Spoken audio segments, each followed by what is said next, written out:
বন্ধুরা, আজকে রাত্রিবেলা এই দেখো ব্যাগটা দেখেছো, রাজকেবি আজকে রাজকেবিন।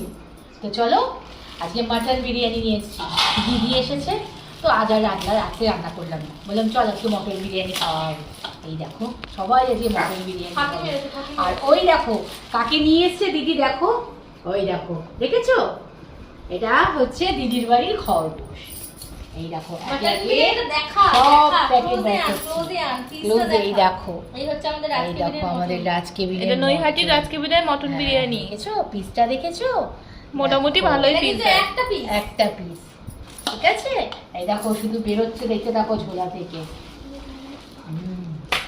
যার যার ভাগ শেষে নিয়ে নাও। আচ্ছা, একটা বিরিয়ানি কিন্তু গোটাই লাগবে আমাদের। গোটা? হ্যাঁ, এই দেখো আমার বিরিয়ানি খেতে গেলে এইটা চাই ভাই, আচার ছাড়া আমি খেতে পারবো না, এটা আমার স্পেশাল। চাটনি